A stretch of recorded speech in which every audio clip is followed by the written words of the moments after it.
What's happening, Panda Nation? Peter Von Panda here. Hey, I'm coming to you live on Thursday, and I know that based on a poll, I wanted to do some more live streams because I'm cooped up in my house, like many of you, and just wanted to connect with you guys live. So feel free to chat. One of the topics that I had written down in the numerous topics that I had written down to come on live and talk about, a little bit of myth busting here.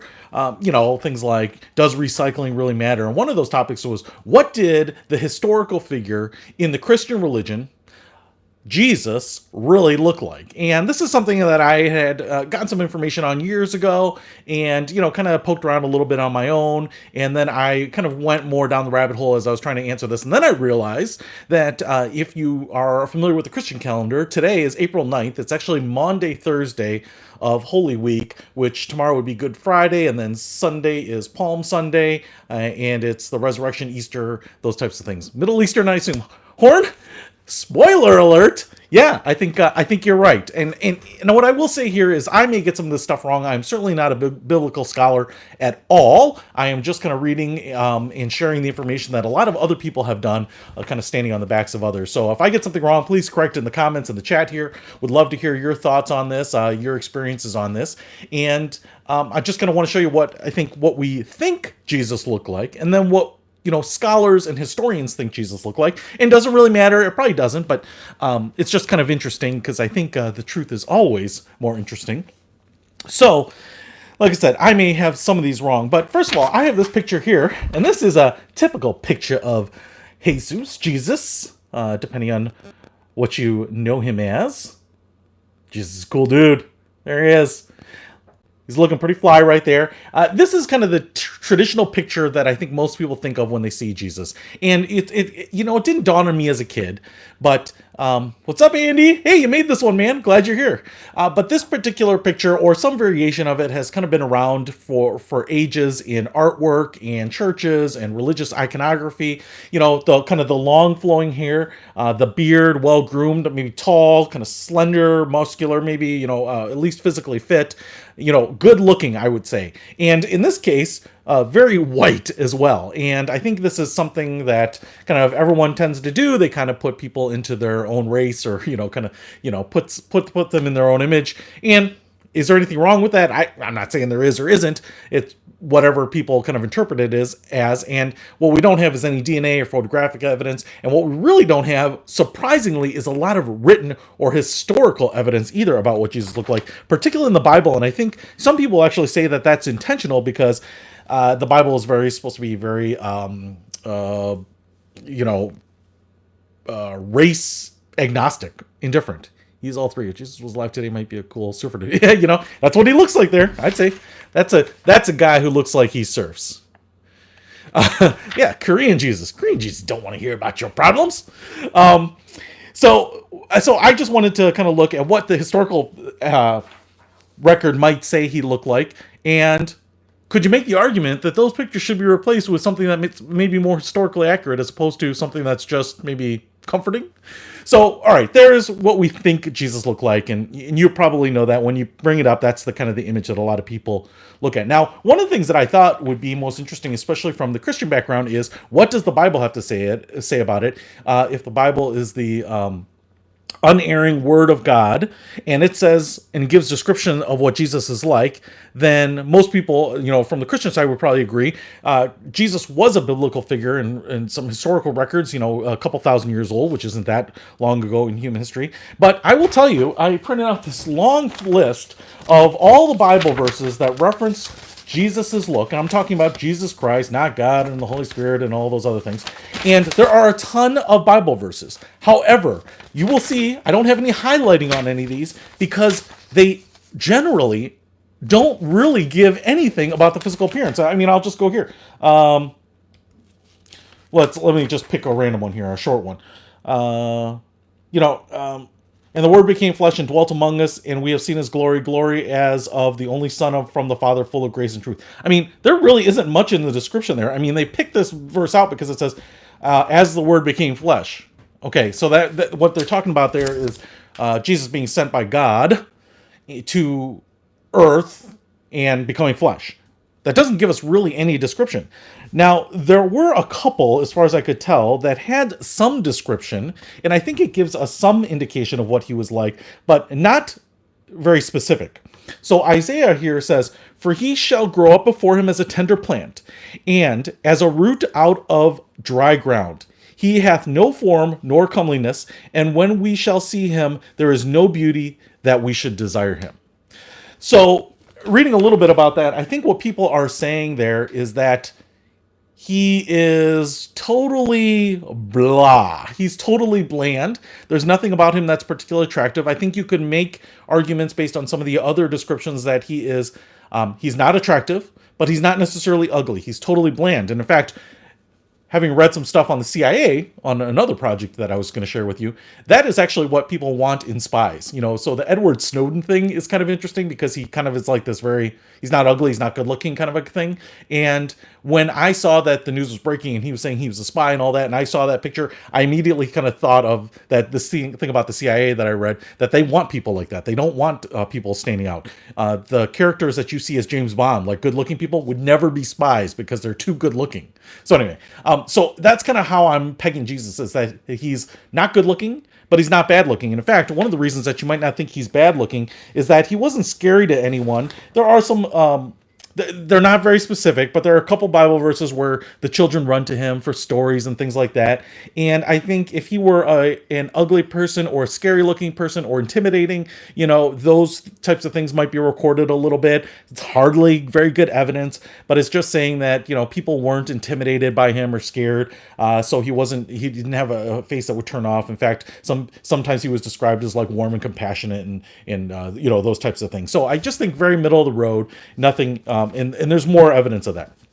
Now, in terms of the location, and I can't remember who said it there, but I think he said like Arabic or, those types of things. That I think is kind of the consensus, is that he was Jewish from his mother, that he was, one place describes him as having olive skin, which you might say is like dark skin.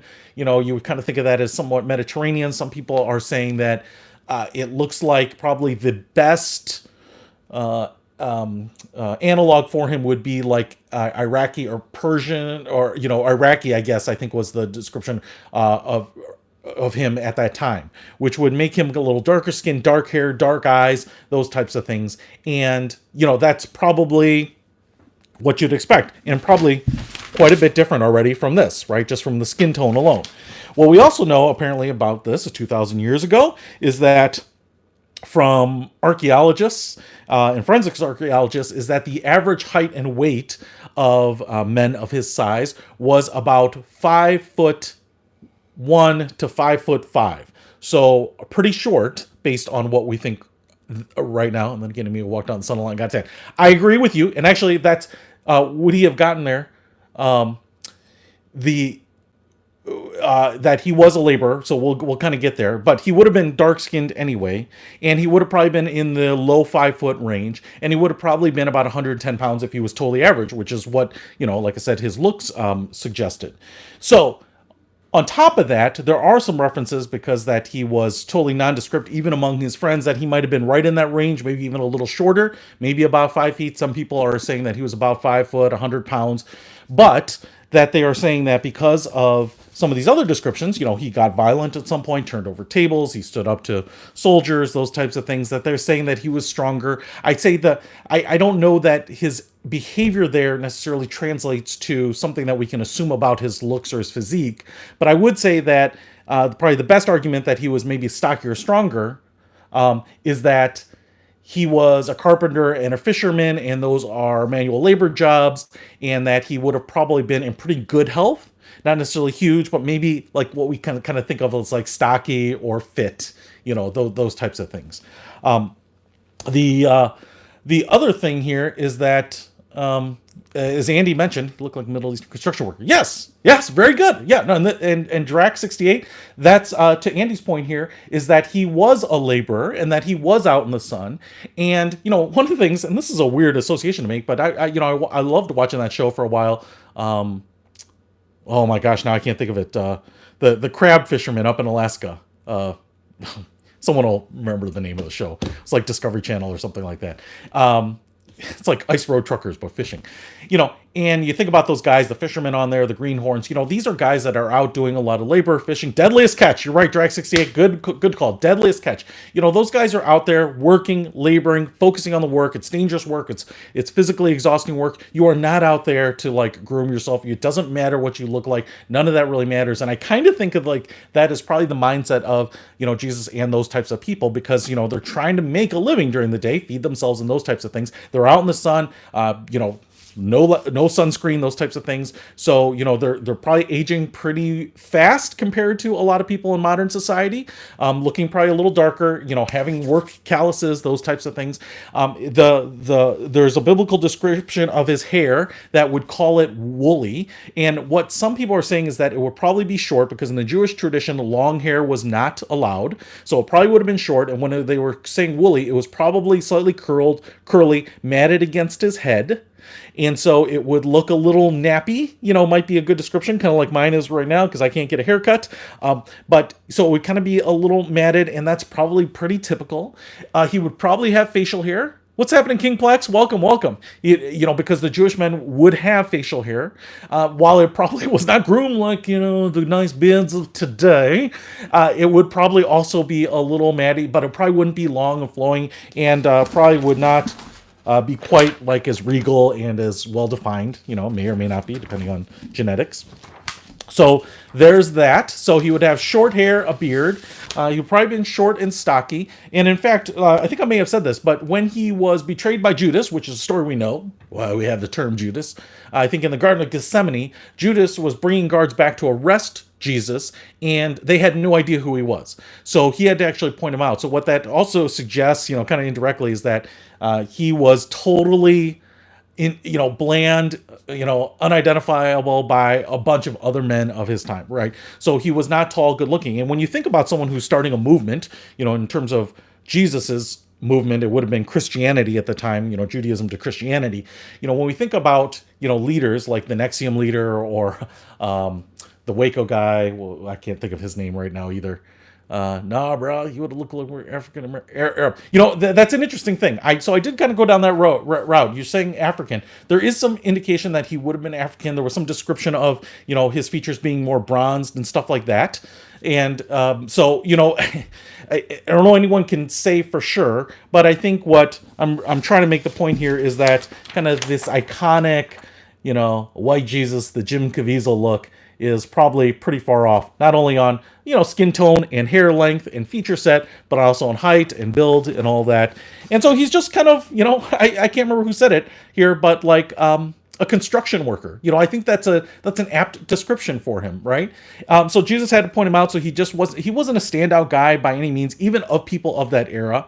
And he wasn't like these charismatic leaders, David Koresh, that's the name I was thinking, right? So like, you look at these guys, you could argue one way or the other, but they're usually good looking, they're eloquent, they're educated maybe, they're very charismatic, they're charming, they're funny, all those types of things. And Jesus is kind of a movement leader that does not necessarily have those types of traits in most people's minds. In fact, that's why they call him. That is a cool robe. And in fact, they're saying that that's really probably not how he would have dressed. There probably would have been a couple layers, like an undergarment, and then a kind of an outer protective garment. So what you might have seen here, and I can't remember if this came out in the BBC or something like that, but there was some reconstruction of, based on kind of these ethnic demographics and information, what Jesus probably would have looked like. And here is your Kyle Reinhardt. I love that you're here with us, man. So thanks for the kudos on the videos. So here's the big reveal. You may have seen this picture. It's been around for a while. There's actually a couple other pictures that aren't exactly like this, but they're of similar look. And here is what a reconstruction of what Jesus thinks, or people think that Jesus would look like. And as you can see here, like I said, just kind of average, woolly. I think you would describe his hair, beard. Think about him. I'm about 5'8". And let's say he would probably be about here in the picture, 5'1", 5 foot.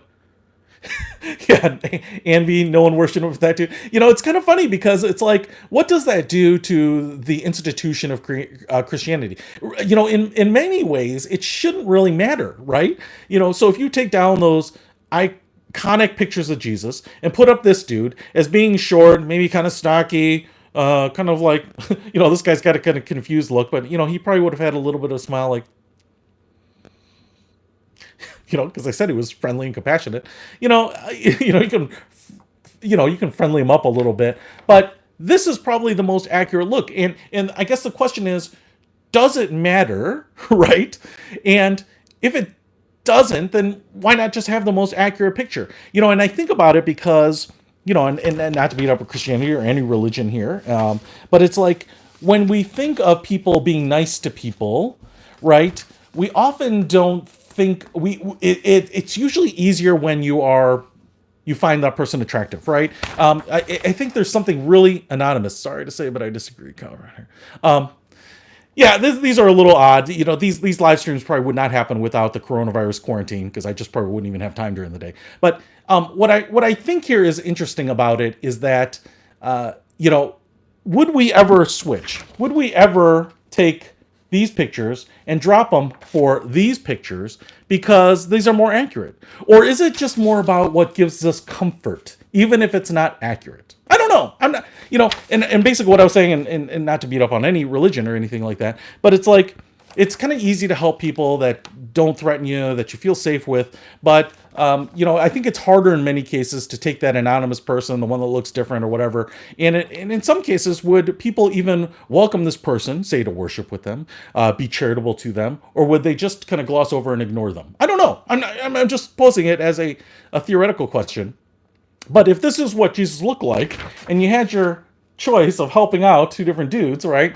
I think a lot of people want to help out the good-looking people, and I'm saying maybe we should be challenged to help out the average ones, because Jesus, as a historical figure, was probably pretty average. Anyway, that's just my thought. Like I said, I was just going through and reading some of the misconceptions. There really isn't a lot of information out here, so this is a lot of conjecture, even by the people who have spent, some people have spent years going to Israel and stuff like this, and doing interviews and looking at, and reading the records and trying to, interpret and stuff like that. So it will always be somewhat controversial.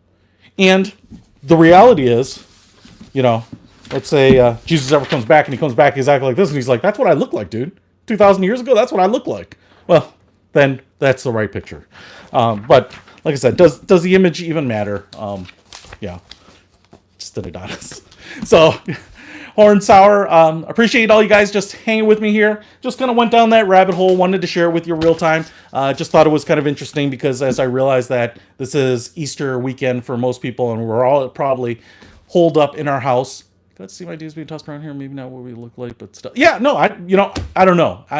Just kind of challenging the conventional wisdom on it. But I do have a number of other topics here, like, that I've just found so fascinating on stuff that when you read about it, I think kind of the normal ideas about what, how things work or what they do or why they're around are not actually that true. So I'm putting together some other talking points. They're going to be very casual conversations. I'd love you guys jumping in here, sharing your thoughts, and feel free to challenge me. Like I said, there's nothing about this that I'm saying that this is the answer by any means. So when are you going to do a question and answer podcast, Peter? Well, should I? Is there anything about me that people want to know? If there is, I might have some talking points for that, but I might open up some time just to take some Q&A as well. So I'll put that on the calendar and schedule it as a live stream so that people can queue up some questions if they have them. But other than that, all right, guys, hope you're doing well.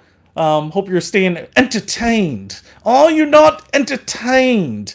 I have some reviews here, and I was about to go shoot some videos because just got some killer stuff. It's so cool. Now that I have some time to dive into some of the things that are a little more complex. So a lot of the stuff I show you is pretty simple because I can knock it out right away. But now that I've had more time, some of these things that I can play with really and kind of deep dive in. No, Kyle, man. No disrespect, brother. Glad to have you here, man. Glad to have you here. And keep engaging, man. Like I said, we're all just here hanging out. All my bros and ladies, and we're all just chilling. Hopefully this is the funnest channel you can be on. I've been trying some stuff, and I'm just blown away by some of this stuff. Just some creative stuff. So good on these people for just developing some stuff. I'm going to show it to you here. I'm going to be doing a number of videos, and so stay tuned for those. We'll be releasing them on the weekends here. I usually try to save. This might be a little bit of trivia here, but I try to save the most interesting things that I check out for the weekend releases, just because that's when I think most people will discover them. And then during the week, I kind of put out some of the more interesting but smaller, kind of less impactful things. That doesn't mean they're they're not impactful sometimes. I want something out there right away. I'm like, this has got to get out there, and I fire it out right away. So anyway, that's it. I'm gonna keep it under 20 minutes. Peter Von Panda.